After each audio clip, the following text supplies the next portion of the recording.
Hello everyone. मैं अरविंद राजपुरोहित आप सभी का स्वागत करता हूं हमारे YouTube चैनल पर, जहां पर आज हम लोग भारत और चीन के बीच में जो हुई झड़प है उसको समझने की कोशिश करेंगे। इसमें एग्जैक्ट सीक्वेंस ऑफ इवेंट क्या था, क्यों बार बार भारत और चाइना के बीच में ऐसे स्कर्मिशेस जो है वो टाइम टू टाइम होते रहते हैं, और क्यों इस बार का जो स्टैंड ऑफ था वो अनप्रेसिडेंटेड, मतलब ऐसा कभी पहले नहीं हुआ था। तो दोस्तों, आपको जान के हैरानी होगी कि पिछले 45 सालों में भारत और चाइना की जो बॉर्डर है, जिसको हम लोग एलएसी बोलते हैं, that is line of actual control, वहां पर एक भी जवान शहीद नहीं हुआ है। जो लास्ट जान जो गई थी वो 1975 में गई थी, और ये 45 सालों के बाद में पहला ऐसा इंसिडेंट हुआ है। इसलिए इसको डीप में समझना हमारे लिए ज्यादा इंपॉर्टेंट बन जाता है। तो जैसा कि दोस्तों आप लोग सब जानते हो कि ये जो सारा का सारा मुद्दा जो गरमाया हुआ है, जो पॉइंट है जहां पे ये सारी की सारी हमारे जवान जो शहीद हुए हैं, वो है आपका गलवान पेट्रोल पॉइंट 14, जो कि हमारे एलएसी पर आता है। जहां पे एक हम लोग ऐसा बोल सकते हैं कि एक 8 किलोमीटर का यहाँ से फासला है आपके Shyok river, okay, Shyok river और गलवान के कॉन्फ्लुएंस से। ओके, तो इसको हम लोग और डिटेल में बाद में समझेंगे, बट उससे पहले आपको पता होना चाहिए कि कौन कौन से हमारे 20 जवान हैं जो यहाँ पे शहीद हुए। तो आपको पता है कि कोलोनल संतोष बाबू लीड कर रहे थे इनको, और इसमें हमारे 20 जवान जो है वो शहीद हुए हैं। तो हम सब मिलके इनको भावपूर्ण श्रद्धांजलि देते हैं, और हमारे जवान अमर रहे। तो दोस्तों, ये क्यों अनप्रेसिडेंटेड था? बिकॉज 1996 का जो भारत और चाइना के बीच में एक एग्रीमेंट हुआ है, उसके हिसाब से अपने जो भी पेट्रोल पॉइंट्स है वहां पे कोई भी गन नहीं लेके जाएगा, क्योंकि अगर गन लेके जाते हैं तो क्विकली एस्केलेट होने के चांसेस जो है वो बढ़ जाते हैं।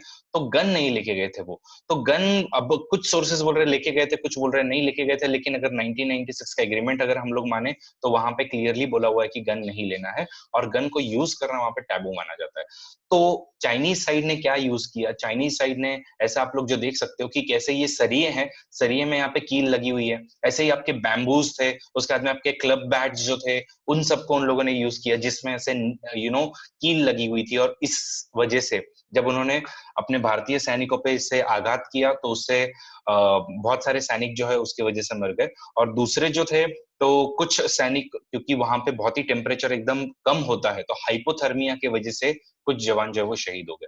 तो इस मुद्दे पे हम लोग बीच में एकदम डिटेल में बाद में आएंगे, बट अभी आपको जो समझने की जरूरत है वो है एग्जैक्टली जम्मू और कश्मीर का आपका सारा का सारा बाउंड्री का स्ट्रक्चर, ताकि आपको पता चले कि एग्जैक्टली यहाँ पे क्या है। सो आप लोग जो है जम्मू और कश्मीर की बाउंड्री को दो पार्ट में डिवाइड कर सकते हो, जैसे कि आप देख रहे हो। पाकिस्तान के साथ में हम लोग जो शेयर करते हैं उसको हम लोग बोलते हैं लाइन ऑफ कंट्रोल, और भारत और चाइना के बीच में जो है उसको हम लोग बोलते हैं लाइन ऑफ एक्चुअल कंट्रोल। अब ये लाइन ऑफ कंट्रोल और लाइन ऑफ एक्चुअल कंट्रोल में डिफरेंस क्या होता है? तो लाइन ऑफ कंट्रोल जो है वो आपका क्लियरली डिमार्केटेड है।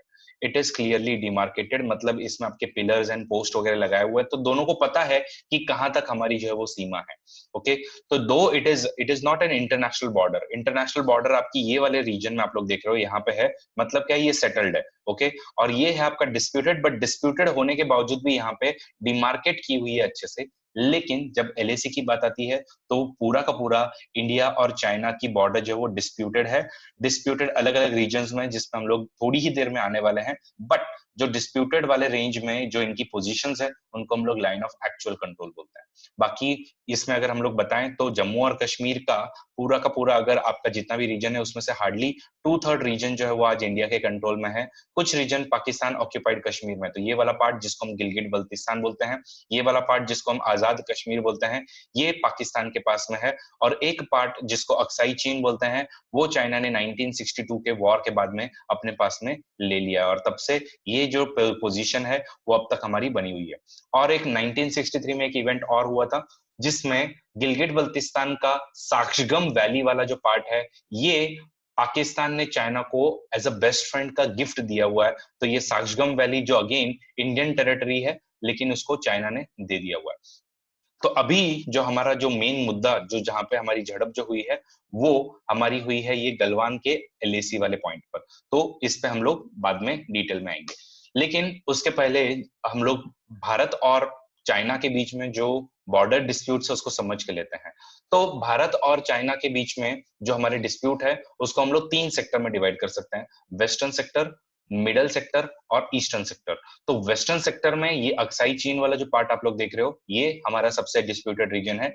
मिडिल सेक्टर में कुछ हिमाचल प्रदेश का और कुछ जो है वो उत्तराखंड का ऐसा रीजन है जो अभी भी बहुत ज्यादा डिस्प्यूटेड है। और तीसरा ये वाला जो रीजन आप लोग देख रहे हो अरुणाचल प्रदेश का, तो ये आपका ईस्टर्न सेक्टर में पूरा का पूरा डिस्प्यूटेड है। तो आते हैं सबसे पहले वेस्टर्न सेक्टर में कि ये डिस्प्यूट जो है वो अराइज क्यों हुआ है। तो कहीं ना कहीं मैं इसमें ब्रिटिशर्स को रिस्पॉन्सिबल ठहराता हूं, क्योंकि ब्रिटिशर्स ने कभी भी कोई भी बाउंड्री जो है वो सेटल करने की कोशिश नहीं की। तो इसके पहले ये तिब्बत जो है वो एक ऑटोनोमस रीजन हुआ करता था। जब जब तिब्बत पावरफुल रहा है तब तब वो तिब्बत चाइना से अलग होने की कोशिश किया है, और जब जब चाइना पावरफुल बना है तब तब उसने तिब्बत पे अपनी सॉवरेंटी जो है वो दबाने की कोशिश की हुई है। तो चाइना ने 1950 में तिब्बत को अपना पार्ट जो है बना लिया। तो इसके पहले इंडिया और चाइना के बीच में कभी भी कोई बॉर्डर डिस्प्यूट नहीं था, बट जैसे ही तिब्बत इसका पार्ट हो गया और इंडिया ने जब रिकॉग्नाइज कर दिया कि yes Tibet will be part of the China, तो उसके बाद में सडनली ये हमारा नेबर बन गया, और उसके वजह से हमारे बीच में बहुत सारे बॉर्डर डिस्प्यूट जो वो अब अराइज हो चुके हैं। तो हम लोग अगर वेस्टर्न सेक्टर की बात करें तो कहीं ना कहीं ब्रिटिशर्स की गलती है, क्योंकि उन्होंने दो मैप्स बनाए हुए हैं। एक बनाई है जॉनसन लाइन 1865 की, जिसके accordingly it puts entire Aksai Chin region into the Indian territory. लेकिन लेकिन ऐसी ही मैकडोनल्ड लाइन बनाई हुई है 1899 की, which puts अक्साई चीन territory into the part of the China. Okay, तो दोनों भी मतलब इंडिया जो है फिर ऑब्वियसली जॉनसन लाइन को क्लेम करता है, और चाइना जो है वो मैकडोनल्ड लाइन को क्लेम करता है। इनफैक्ट वो तो इससे भी आगे आता है, क्योंकि एक अगर हम लोग बॉर्डर के टर्म्स में बात करें तो यूजुअली नेचुरल बैरियर्स को बॉर्डर समझते हैं। तो ये काराकोरम रेंज में ये वाला अगर बॉर्डर बनाओ, तो ये क्या कर रहा है, चाइना जो है वो इस साइड में आने की कोशिश कर रहा है और यहाँ तक में अपनी बॉर्डर जो है वो बनाने की कोशिश कर रहा है। तो इसीलिए यहाँ पे अगर हम लोग देखें तो आपको एक चीज समझ में आएगी कि हमारे इंडिया और चाइना के बीच में जो रीजन जहां पे हम लोगों का डिस्प्यूट है उसको हम लोग बोलते हैं ग्रे एरिया। क्योंकि ऑब्वियसली इंडिया हर बार जो है वो क्लेम करेगा कि ईस्टर्न मोस्ट पार्ट जो है वो हमारा है, और चाइना जो है वो वेस्टर्न मोस्ट पार्ट जो है हमारा है बोलने की कोशिश करेगा। तो इसमें जो तुम्हारा एरिया ओवरलैप होता है, जहां पे हम दोनों का भी मतलब क्लेम जो है वो ओवरलैप हो रहा है, उसको हम लोग बोलते हैं ग्रे एरिया। और ऐसा ही ग्रे एरिया पूरा का पूरा इंडिया और चाइना के बीच में मौजूद है, और इसलिए कंटिन्यूअसली आप लोग जो है वो बॉर्डर स्कर्मिशेस जो है वो इंडिया और चाइना के बीच में देखते रहोगे। तो कभी कभी इंडियंस बोलेंगे कि चाइनीज जो है वो हमारे टेरिटरी में आ गए हैं, और चाइनीज बोलेंगे कि इंडियन जो है वो हमारे टेरिटरी में आ गए। तो इसके लिए दोनों भी कंट्रीज एज अ नेशनलिज्म इसको प्रमोट करते हैं। तो ये प्रॉब्लम है हमारी इंडिया और चाइना के बॉर्डर के बीच में। दूसरा आता है हम लोग मिडल सेक्टर में। मिडल सेक्टर में कौन से रीजन है, तो कौरिक, हिमाचल प्रदेश में कौरिक और शिक्कीला। तो आप लोग यहाँ पे देख सकते हो, ला का मीनिंग दोस्तों होता है तिब्बत में पास, तो सिक्की पास उनको चाहिए, और दूसरा है कौरिक वाला रीजन जो इनको हिमाचल प्रदेश का चाहिए। अगर हम लोग उत्तराखंड की बात करें तो उत्तराखंड में इनका ऐसा बोलना है कि बरन होती और पुलन सुंदा। ओके, इसके अलावा इनको लपथाल वगैरह, नेलांग वगैरह ये वाले एरियाज भी जो है उन लोग क्लेम करते हैं कि ये हमारे रीजन में आते हैं करके। तो हम लोग मिडल सेक्टर में देख सकते हैं उत्तराखंड और हिमाचल प्रदेश में हमारे बॉर्डर डिस्प्यूट्स हैं। इनफैक्ट आपको जान के ताज्जुब होगा कि 2003 तक चाइना जो है वो सिक्किम की बॉर्डर भी एक्सेप्ट नहीं करता था। ये वाला पार्ट जो है आपका, इसको एक्सेप्ट नहीं करता था। ये 2003 में हमारे एग्रीमेंट के बाद में इन्होंने एक्सेप्ट किया कि okay Sikkim is part of the Indian territory, और वहां पे फिर हमारा जो है वो बॉर्डर डिस्प्यूट जो है वो अब सेटल हो चुका है मिडिल सेक्टर में। और फिर उसी के बाद में नथुला पास जो है, वहां से अब हमारी माँ कैलाश मानसरोवर की यात्रा भी जाती है। तो दो पासेस है जहां से हमारी कैलाश मानसरोवर की यात्रा जाती है। एक तो आप लोग देख रहे हो यहाँ पे नथुला पास जो सिक्किम से होके जाता है, और दूसरा है हमारा लीपू लेक पास। तो ये लीपू लेक पास भी आजकल काफी ज्यादा चर्चा में है। ये चर्चा में है क्योंकि काला पानी और लीपू लेक को नेपाल जो है वो अपनी पूरी की पूरी टेरिटरी बताता है। इनफैक्ट अभी उन्होंने रिसेंटली कॉन्स्टिट्यूशनल अमेंडमेंट की है जिसमें उन्होंने मैप जो है वो उसमें दिखाया हुआ है। तो यहाँ पे भी हमारा इश्यू चल रहा है। तो यही लीपू लेक से एक दूसरा रास्ता है जो हमारा कैलाश मानसरोवर के तरफ में जाता है।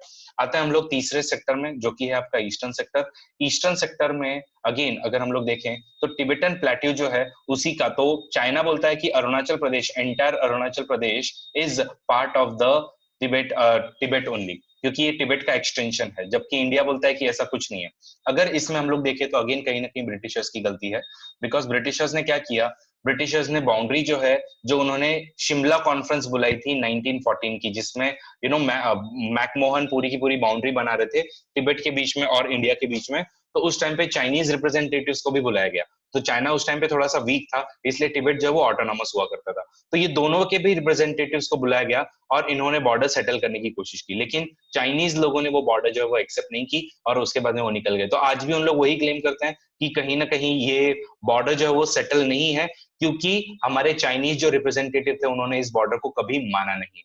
और इसमें इंडियन गवर्नमेंट ने क्या किया, एज इन ब्रिटिश गवर्नमेंट ने क्या किया, ब्रिटिश गवर्नमेंट ने तवांग, जो कि एक्चुअली तिब्बत का पार्ट था, तो यूजुअली हम लोग कभी भी अगर बॉर्डर बनाते हैं तो उसमें हम लोग हाईएस्ट माउंटेन पीक जो है उसको फॉलो करते हैं। तो जो भी तुम्हारा पीक होगा वो तुम्हारी नेचुरल बाउंड्री बनाता है। लेकिन इसमें हमने क्या किया, हमने नेचुरल बाउंड्री के भी परे जाके तवांग वाला पार्ट पूरा पूरा ले लिया, क्योंकि तवांग वाला पार्ट ही एक ऐसा पार्ट है जहां से अगर अगर चाइनीज या कोई भी और अटैक करना चाहे तो वो असम में एकदम जल्दी से आ सकता है। इनफैक्ट आपको पता होगा 1962 में चाइनीज जो एंटर हुए थे वो आपके तवांग के पार्ट से ही हुए थे। तो इसीलिए तवांग वाला पार्ट जो ब्रिटिशर्स ने जानबूझ के अपने पास में रखा।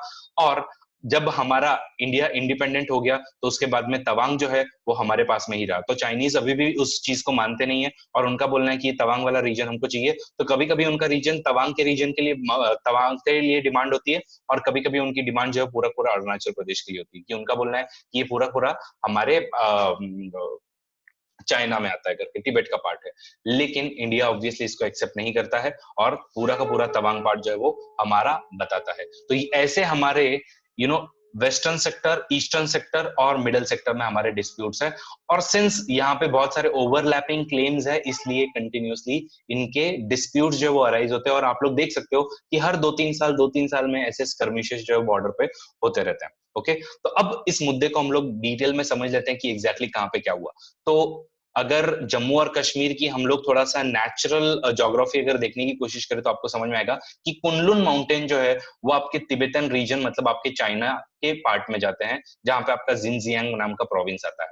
और ये है आपकी काराकोरम रेंज। तो ये काराकोरम रेंज में पूरे पूरे आपके पहाड़ है, और ये पूरी की पूरी रेंज आपकी कंटिन्यूअस ऐसे जाती है नॉर्थ वेस्ट से साउथ वेस्ट की तरफ में, लेकिन सॉरी साउथ ईस्ट की तरफ में।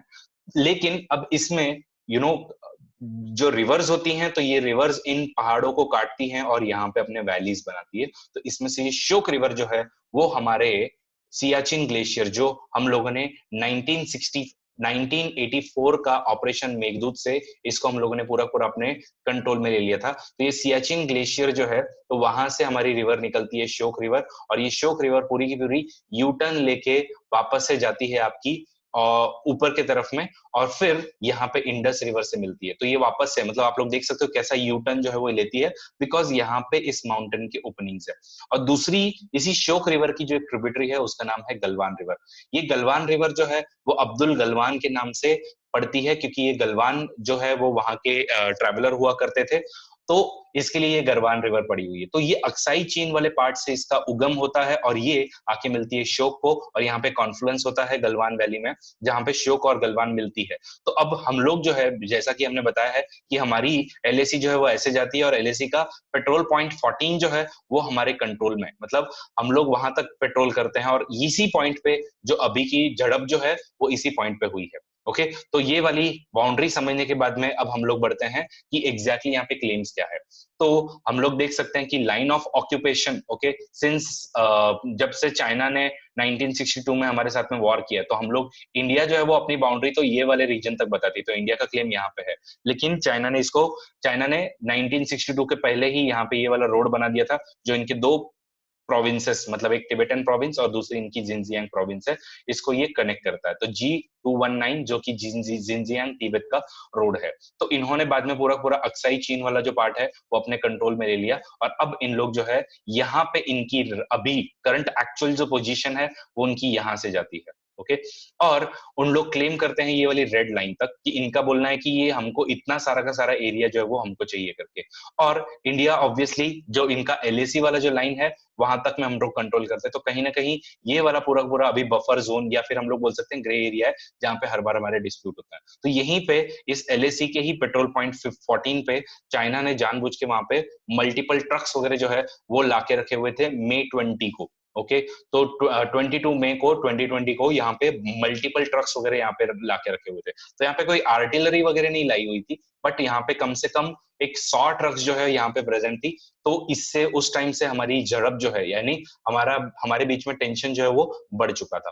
अब हम लोग समझ के लेते हैं बॉर्डर में कि ये है आपका गलवान का फ्लैश पॉइंट, पेट्रोल पॉइंट 14, जहां पे हम लोग ये गलवान रिवर से होते हुए जाते हैं, जिसमें हमको एटलीस्ट 5 जो है वो अलग अलग ऐसे नेचुरल बैरियर से जो हमको क्रॉस करने पड़ते हैं। तो गलवान पॉइंट तक अगर हमको जाना है तो हमको यहाँ से इतना एटलीस्ट क्रॉस करना पड़ता है। तो ये गलवान की आपकी रिवर है, ये आपकी श्योक रिवर है, और यहाँ से हम लोगों ने, इंडियन लोगों ने एक रोड बनाया हुआ है जो आपका डीएस वीडियो रोड है, that is Darbuk Shyok village road, जो हमारे दौलत बेग ओल्डी तक जाता है। दौलत बेग ओल्डी तक क्यों जाता है? क्योंकि सियाचिन ग्लेशियर का जो लोअर मोस्ट पॉइंट है, ओके, यहाँ पे जो लोअर मोस्ट जो पॉइंट आता है वो हमारा यहाँ पे दौलत बेग ओल्डी है, और वो दौलत बेग ओल्डी से हम लोग फिर सियाचिन ग्लेशियर पे जो भी माल वगैरह पहुंचाना है या और भी कोई सहायता पहुंचानी है तो हम लोग अपने इंडियन सोल्जर को पहुंचा सकते हैं। अब इसी समय में आपको एक और बात बताना चाहूंगा कि ये सियाचिन ग्लेशियर हमारे लिए इंपॉर्टेंट क्यों है। क्योंकि सियाचिन ग्लेशियर से हम लोग चाइना के जिनजियांग प्रोविंस पे नजर रख सकते हैं, क्योंकि it is at very height. Okay, दूसरी बात, हम लोग अगेन जो चाइना को पाकिस्तान ने गिफ्ट दी हुई साक्सगम वैली जो है उस पर हम लोग ध्यान दे सकते हैं। और अभी जो चाइना पाकिस्तान का जो इकोनॉमिक कॉरिडोर जो जा रहा है, तो इवन इस पे भी हम लोग ये वाले पॉइंट से ध्यान दे सकते हैं। तो हम लोग इसीलिए अपने बॉर्डर के जो रोड हैं उनको हम लोग स्ट्रांग बना रहे हैं। तो अभी जो चल रहा है डिस्प्यूट वो इसीलिए है क्योंकि हम लोगों ने अपने बॉर्डर के जितने भी इंफ्रास्ट्रक्चर कैपेसिटीज है वो हम लोग एनहांस कर रहे हैं। तो चाइना को कहीं ना कहीं डर है कि जो यहाँ से हम लोग जो ऐसा अगर ये जो हम लोग रोड बना रहे हैं तो उस रोड पे हम लोग ऐसे मल्टीपल ब्रिजेस वगैरह कंस्ट्रक्ट कर रहे हैं। तो चाइना को कहीं ना कहीं डर है कि ऐसा ना हो जाए कि इंडिया जो है वो बाद में, जैसे गलवान पे वगैरह हम लोगों ने गलवान के पेट्रोल पॉइंट 14 तक हम लोगों ने यहाँ पे पूरे अपने इंफ्रास्ट्रक्चर रेडी कर लिया है, तो चाइना के अक्साई चीन वाले रीजन में इंडिया कहीं एंटर ना हो जाए, इसलिए जानबूझ के चाइना जो है वो ऑफेंसिव पोजीशन यूज कर रही है। तो एक रीजन ये बोला जाता है कि उनको अक्साई चीन खोने का डर है, इसलिए इन लोग जो है वो बार बार वहां पे स्कर्मिशेस क्रिएट कर रहे हैं। और दूसरा डर ऐसा बोला जाता है कि चाइना की economy due to corona virus as well as पूरे वर्ल्ड में जो इनका बदनाम हुए हैं, तो उसकी वजह से नेशनल इकोनॉमी उनकी फेल हो रही है।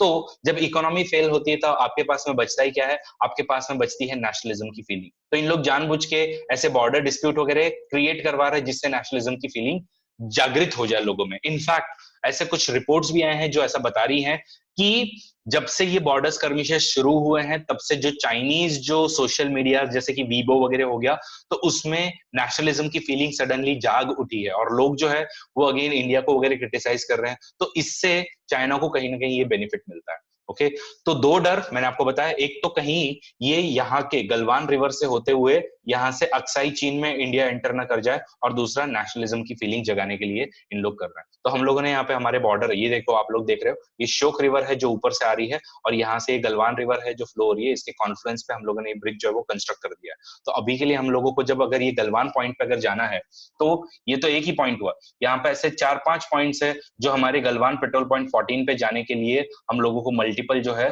वो ऐसे नाले और रिवर क्रॉसिंग जो है वो करने पड़ते हैं। तो अभी तक हमारा इंफ्रास्ट्रक्चर स्ट्रांग नहीं है, वही हम लोग वहां पे करने की कोशिश कर रहे हैं। ओके, तो ये है, और ये अनप्रेसिडेंटेड क्यों है मैंने ऑलरेडी आपको बताया कि हमारे जो बिहार 16 के जो रेजिमेंट थे, 16 बिहार की जो रेजिमेंट थी उसके 20 जवान जो है वो शहीद हुए, और ऐसा पहली बार हुआ है 45 सालों में। 1975 में ऐसा हुआ था, वो भी अरुणाचल प्रदेश में, जब चाइनीज लोगों ने एम्बुश किया हुआ था। तो अभी आप सबको समझ में आ रहा है कि ये गलवान, ये है गुलाम रसूल गलवान जो कि ट्रैवलर हुआ करते थे, उनके नाम से ये गलवान वैली जो पड़ी हुई है।